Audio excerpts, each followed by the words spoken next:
मुझे इस सभा से क्षमा मांगनी है कि मैं इस बहस के अवसर पर यहाँ बराबर उपस्थित नहीं रहा हूँ, लेकिन कभी कभी और कामों के भारी तकाजे होते हैं।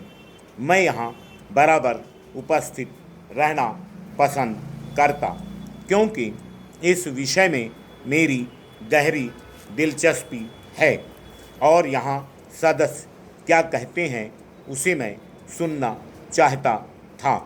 मुझे मालूम है कि बहुत से सदस्यों ने इस प्रस्ताव का समर्थन किया है और या इसकी प्रशंसा में या कम से कम इसके पक्ष में बोले हैं। कुछ ने इसे नापसंद भी किया है।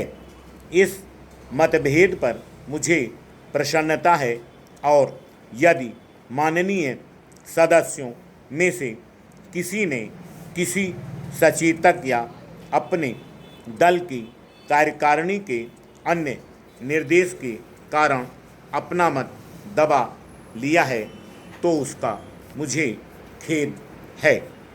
आयोजन के सैद्धांतिक पहलुओं के काफ़ी समय से मेरा स्वयं का संबंध रहा है। मैं अनुभव करता हूँ कि उसके सिद्धांत और व्यवहार के बीच एक बड़ा अंतर है, जैसा कि जीवन की अन्य बातों के विषय में है। सिद्धांत कवित्वमय होता है, जैसा कि यदि मैं कह सकता हूँ मेरे माननीय सहयोगी प्रस्ताव के प्रस्तावक का भाषण था, लेकिन हम जब उस कवित्व को व्यवहार में लाना चाहते हैं तो तरह तरह की कठिनाइयाँ उठ खड़ी होती हैं।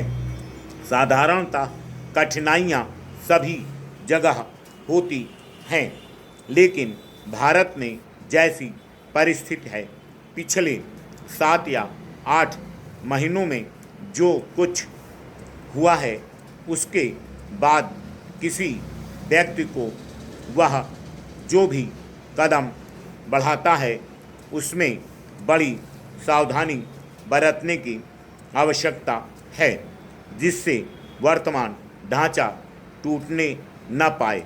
विनाश और टूट फूट काफ़ी हुई है और मैं इस सभा के सामने निश्चय ही यह स्वीकार करूंगा कि मैं इतना साहसी और बहादुर नहीं कि और आगे भी विनाश में लगूं। मैं समझता हूँ कि भारत में बहुत सी तोड़ फोड़ करने की अब भी गुंजाइश है, उन्हें निसंदेह दूर करना, फिर भी वह अपना अपना देखने का ढंग है।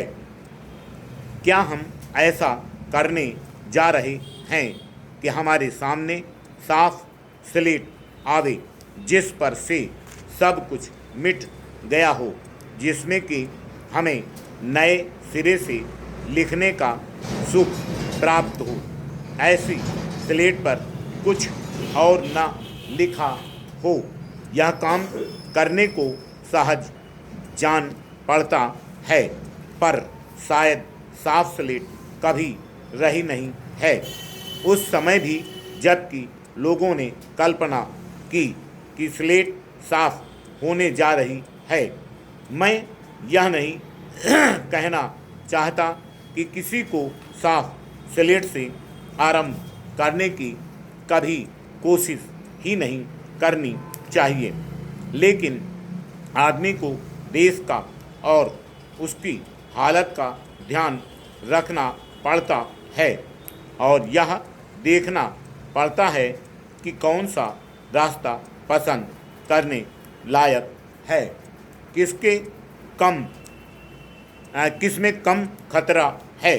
मुझे जान पड़ता है कि दुनिया को और भारत की जो अवस्था है उसमें जिसे साफ स्लेट पर लिखने की कोशिश करेंगे, यानी जो कुछ हमारे यहाँ है उसे मिटाकर, तो वह निश्चय ही हमें उन्नत के निकट न लाएगी, बल्कि उसमें बहुत देर कराएगी। Full stop.